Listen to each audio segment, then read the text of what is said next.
A young mother called Christine Mackenzie lived in this house in Wolverhampton not long ago. While she was here, pregnant with her second child and without a husband, she filled in this questionnaire. She was asked, "In the past 2 weeks, have you gone a whole day without a meal?" She answered yes, and added, "The baby had some porridge." She was asked to list the typical day's meals. She wrote, "Breakfast, nothing. Midday, toast, jam, or an egg. Supper, nothing. Have you any general comments?" she was asked. "I don't feel very well," she wrote. Christine Mackenzie is one of the people you will hear about in the next half hour. They are people who represent the true crisis in this country. Tonight, more than 2 million parents will go to bed hungry in order to give their children something to eat. And already many of these children are suffering a degree of malnutrition and diseases like rickets related to malnutrition. But please don't get me wrong. This is not a documentary about the perennial poor. In all the numbing, mostly middle-class debate about falling living standards in Britain, one truth has been excluded. It is this. For the first time since the Great Depression, Britain, the so-called welfare state, is deliberately cutting back the means of survival of its poorest and their children.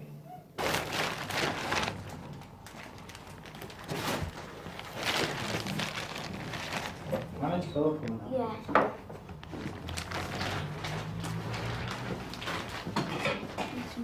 We've got to the bed now, Yeah. Just take the coats off. The Hopwood family of Liverpool just exist on £30 and 53 pence a week, and that includes all their entitled benefits. There are 5 in the family, and for the 6 months that Harry Hopwood has been out of work, all of them have come to regard hunger, not imagined hunger, but real hunger, as a way of life. This was their larder the day I was there, all the food they had in the house. They had less than £4 to feed them for 4 days, £1 a day. And like all the families in this film, the Hopwoods are not the worst off. They never go anywhere because they can't afford to. The children never get toys or books because they can't afford them. Their lives are unchanging and wasting. The Hopwoods hardly ever eat fresh food. Mrs. Irene Hopwood is very ill and has been told by her doctor that she may recover only if she eats the protein and vitamins found in fresh food. On what the government ironically calls social security, she can't afford to get better.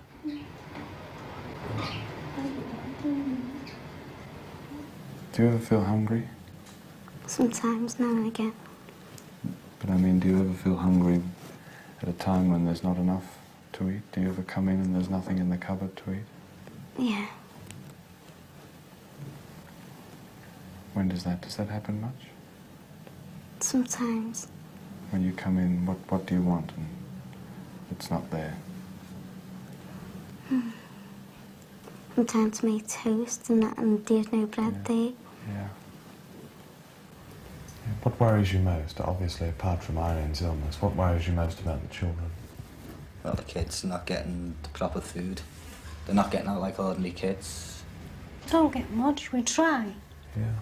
But the meat's the high, you just can't get it. Can't afford it. What's gone up so much in the last few months that it's really gone out of your reach? Well, potatoes, we only have them on a Sunday now. Really? Don't we? Yeah. Potatoes on a Sunday. Don't have them during the week now, like. They're cheapest at about 8 pence a pound, and you'd have to go looking for that. Yeah. It's about 7 weeks in since we've had a decent Sunday's dinner. We've had breast or Yeah. cheap things, sausages, Yeah. you know, different things Yeah. like that. How do you think the kids put up with it? I think they're really ignorant of the fact, you know what I mean? They're more or less just brought up to it. It's a shame, like, this should be the happiest time of their lives, where it's basically it's the worst. You've got nothing to look back on. When are the happiest times for you at home?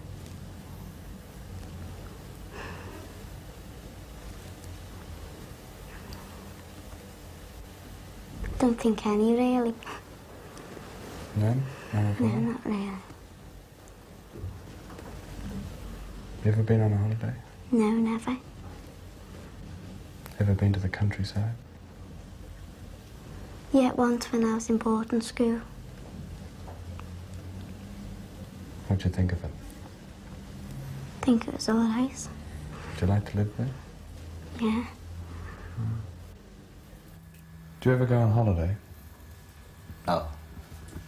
Irene, do you? Only when I was in school, when I went to Colomandi for a week. When you were in school? I was 11.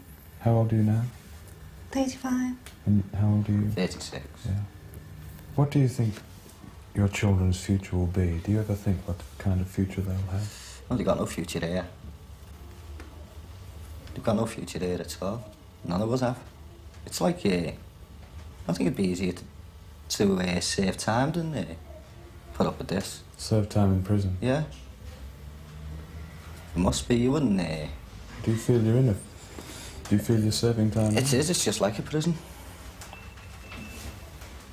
It's worse, in fact, because you're paying for this.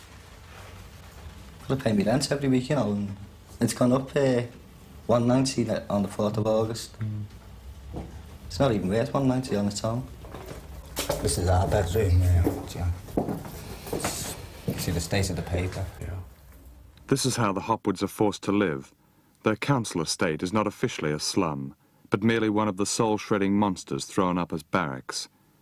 It reminds me of my first summer's walk into the wasteland of Harlem.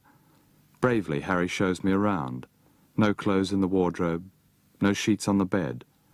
Cigarette ends to be rolled and smoked again and again. What do you feel, Harry, when we're talking to you about this? I mean, here we are going through your house with cameras and... I feel like chasing you, actually. What? I feel ashamed, you know, the state of it now.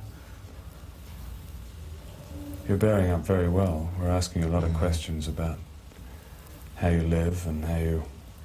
the little clothes you have and the fact you've got cigarette ends beside your bed. Not many people would bear up as well as you, but how do you feel as we take over your house like this? Yeah, it's in the open now, isn't it? I shall go all the way, like, no worried. Yeah. What effect do you think it'll have on people who watch this programme? I hope it'll have an effect on the health to get a house, actually, that's all. Not worried what other people think, like, you know, I don't want to charity and nothing. I all I want is to get back to work. What kind of house would you like to live in? A house with bedrooms upstairs. Big kitchen, a big back kitchen. Front garden and a back garden. You'd like a garden? Yeah, and a dog. And a dog? You don't have these things here, do you? No. Do you often look at telly and see people who are obviously much better off than you? Do you think you could ever be like that? Don't know. You know, people who dress up and eat in restaurants and all that sort of thing. You do know any people like that? No. Know any kids whose parents do that? No. Do you think you might ever be like that? I don't think so. Why not? The only way you're going to get the money from and that. Perhaps the least understood crisis in the last few months has been that more and more impoverished parents can no longer afford to feed their children, not even baked beans, not even potatoes, the old staples. Incidentally, these pictures are not from the 30s as they might appear. They are from the 70s. The way governments now cut benefits is to not make up for the rate of inflation. And what the report was saying to the government was that you've now announced the rates for this coming November. For the very poorest on benefit, and we're talking about the largest group now, the unemployed, we're only going to increase benefits by 13%. That was 7 months in advance of the increase. Already, prices have risen by over 6%. So come November, for the first time since the 30s, when the poor go to draw their new, supposedly increased benefit, in real terms, it will be a cut for them. And some people may try and reject the message that they see tonight by saying it's the family's fault, people could find jobs if they wanted it, and so on. Others, I hope, get the very unpleasant feeling in the gut that they only have their high standard of living because large numbers of families, a few of whom we see in this programme, have an appallingly low standard of living. Irene and Jim Brunsden live in Hackney in London. They have 2 children, Derek by Jim's first marriage and the baby Rachel, aged 2. Jim is unemployed and their total benefits amount to £28 and 22 pence. Irene, how much food have you got in the house right now? Well, I've got about half a loaf of bread. Yeah. About 2 eggs and a little bit of cornflakes for the children. And that's it? That's all they've got? That's all. What did Rachel have this morning? Just a bit of cornflakes. Yeah. Sugar and milk in the cornflakes, that's all. And say yesterday, what did she eat all yesterday? She had a piece of some cornflakes in the morning, then she had a bit of bread. And last night I managed to borrow some money just to get her some fish and chips. And is that about average what she has in a day? Well, normally when I've got the money, she'll have like a bit of fruit or something, Yeah. you know, during the day. How much money have you got in the house now? About 5 pence. 5 pence? Well, how are you going to get tonight's meal? Well, I'll have to go round and borrow some money. Who- Today's meal for the baby. What will you get her? Well, if I can borrow £1, I can get 2 tins of meat from the market or something. Is she ever hungry in so much that she goes to bed hungry? Do you know that she's hungry and you can't give her food? Well, she doesn't tell me like she's hungry. She just sort of moans all the time, and I get that feeling like she's hungry, you know? And if I've got anything, I'll give it to her. But if not, then I'll just give her milk. Does that happen much? Well, yeah. Yeah. So when you say she moans, what at night? She just moans and moans all the time, you know. Then I know something's wrong. You must be very worried with a 2-year-old getting such little nourishment. Well, it is worry. Believe me, it is worry. What do you think Rachel's future is? Well, if I can just get myself a job, nothing goes wrong, and my husband gets well and he gets himself a job, we should pull out. But otherwise, we're just going to go down further. And it will lead to no food, no money at all. I think you've had a notice to quit from the council. Yes. Yes. When do you expect to be evicted, in fact? Well, we was given up to the 18th of August. The 18th of August. And then something would be done. Then they take us to court. If you're evicted, what will happen to the baby? They'll probably either put me and the baby into a halfway house and my husband will have to find somewhere to sleep, or else they'll take the baby away from me. If the Brunsons are evicted, it will cost the local authority at least £70 a week to keep them in temporary accommodation. In other words, rather than help them, the authority is prepared to spend that amount of public money just to exercise its right to throw them out. That doesn't make sense, does it? But that's the way the welfare state operates in Britain today. Indeed, the smashing of the Brunsden family, and especially of the baby, is typical of these times. First, Jim Brunsden loses his job as a lorry driver through no fault of his own, and then his family tries in vain to draw their full social benefits from a maze of 46 means-tested handouts. And now they are hungry and in debt to a tallyman and fast approaching a point of desperation. But of course, that's the way it was in Ramsay MacDonald's Britain in 1931, when mothers in desperation contemplated taking up prostitution in order to feed their children. But I wouldn't go on the streets, not if I could help it.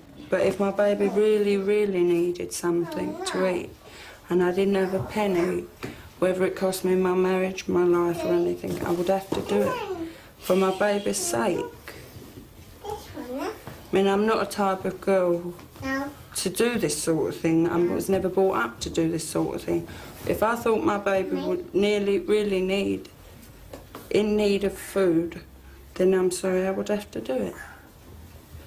And you're very desperate. Are you? Well, we're getting closer to it. I mean, if I'd done this sort of thing, I would lose my husband. I know that for a fact. But we're getting so close to it now that it's going to be that way before long. I'm just going to have to go out to keep my kids. Only a very radical change in this country can help these people, and yet all they get is more and more of the same. There seems to be no link, no understanding between government and the families who are down. None of these families knew the name of their MP, and none of them cared. Why should they? Many of those who sought power as champions of people like the families in this film have become mere cynics and manipulators. No doubt some of the politicians may wish to see this film as merely television playing on emotions, and they may well quote Mr. Healy's recent comment that, on his information, the social benefits going to the poor were more than adequate, though he didn't say what his information was. And so people like this family, the Stocks, will go on suffering so the rest of us can lead something of a civilized life.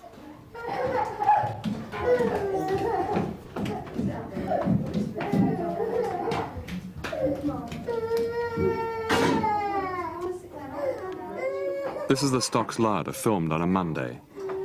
Tonight, Thursday, 2 nights before the Social Security money order is due to arrive, there'll be nothing in the larder. The money often doesn't come on time, and they have nothing for the weekend.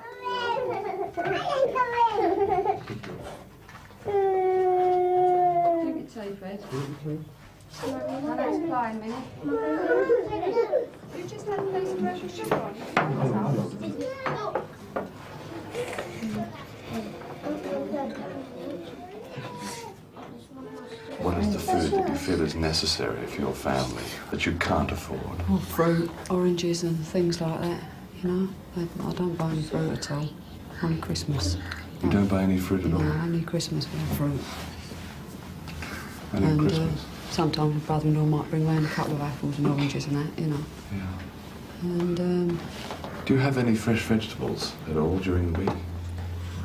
yeah,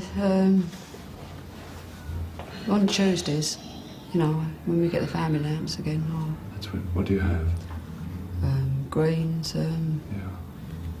I want my money. that's about all, really. Mum. Sometimes I might get a cauliflower, you know. Mommy. But are you able to buy any fresh meat, for instance? Not during the week. Daddy. What about the kids when they feel they want something to pick at? Do they look at the cupboard and spare? Do they go to you? Do they say anything?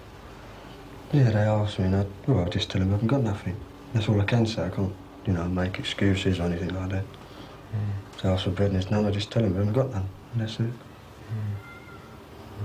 Have they got used to that now? Yeah. I think so, yeah. Of the kids who are now being smashed by this recession, and by the decisions of those handling the recession, some will suffer permanent physical damage, like the children with rickets and the children with direct effects of poor nourishment. The others, perhaps like Melanie here, will get used to it and grow up to go on to a second-rate school and work in a second-rate job and live in a second-rate house. And need I say, lead a second-rate life. What do you think worries your mum and dad most? Not having a lot of money to feed us, I suppose. What's it like at birthdays? Are you able to? Do you all get? Well, Mum gives me what she can afford, and if she can't afford it, I just accept it as it is. Because you're the eldest girl, do some of your sisters understand why you can't have a lot of presents and you can't have certain things, certain food? Well, sometimes, but they don't, it's not much food. It's when it's their birthday, if they want something and my mum can't afford it, they don't really understand why. If they want it, you know, and they can't have it, they don't know why they can't have it, and others can. If I can, I'll let their birthdays go, you know, like with the twins. They're too young to know anyway when it's their birthday. So they don't have birthdays? No. And, but with the older ones, I have to try and do something, you know. What do you do? Oh, give them a couple of bob, you know, £1 or something if I can afford it, you know. I know that their birthday falls on a family lance day, it's not too bad then. I think the kids even know that themselves now, you know.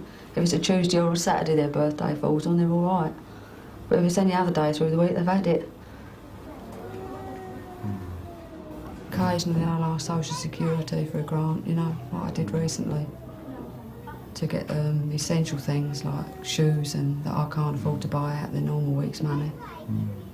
But you can't keep asking them. You know, I mean, their shoes don't last 5 minutes. They're all heavy on their shoes. It does get me down sometimes, you know. Never had a new bed since we've been married. I've got that held up with a drawer. The bed is stacked up with a dressing table drawer. I've just been given bunk beds for the children, for Mandy and Melanie. No, there must be more to life than this. Surely this is not all there is. There must be something more, not, you know, as it is now with the kids and the money problem and, you know, housing as it is. There must be more to life than what we've got. Is it ever made clear to you, or do people ever comment at school when you're outside home that you are not as well off as some of your friends? Yeah, well, most of my friends know. What do they say? They say, long as the house is clean and you're clean, that's all that should be worried. So they're kind about it, aren't they? Do you talk about it with them much? No. And when you can't get perhaps a pair of shoes you'd like to keep up with them, do they? No, if I want a pair of shoes, Mum can't afford it. I just tell them that Mum can't afford it, and they accept it like that. What does being well off mean to you? Wouldn't have to worry about clothes for them or anything, and we'd live in a decent place, you know, with, well, the things that people take for granted, bathrooms and hot water and things like that, you know. You got a bathroom? Got a bathroom, yeah. Hot water? No, got no hot water. But why don't you have hot water out here, surely? Well, there's nothing here. There's no facilities for hot water here. So what happens when you order a bath, or...? Well, we don't. We usually just have washes down. We put saucepans and kettles on, you know, for a couple of hours. With the twins, I can put them in the sink, a couple of kettles, and that'll do them. But with all the other girls, with the 4 girls, it's a couple of hours job, you know. Because we're told our standard of living will fall sharply. I mean, does that... Well, I don't think mine's ever risen, so if it can't go much lower than it is now, my standard of living can't get much lower. So, if anything, they'll all have to come down to my level, won't they? A Child Poverty Action Group report last month stated that 5 million men, women and children in Britain now have no more than £1.60 a week to spend on food. That is £1.60 for each of these children, who are the future.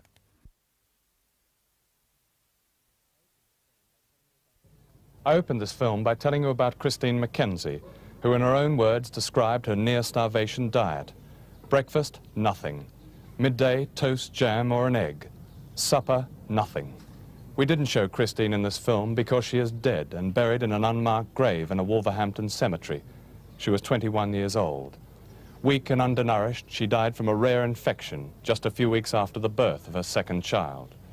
The truth, of course, is that Christine Mackenzie, with a total weekly income last year of £11.10, could barely afford to go on living in the welfare state of Britain.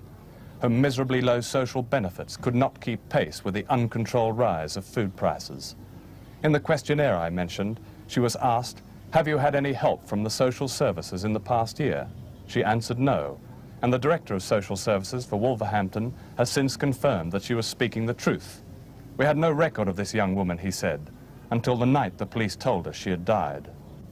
This government's minute increases in social benefits planned for November will be wiped out by inflation and are effectively cutbacks and pose a direct threat to the survival of the growing number of the poor.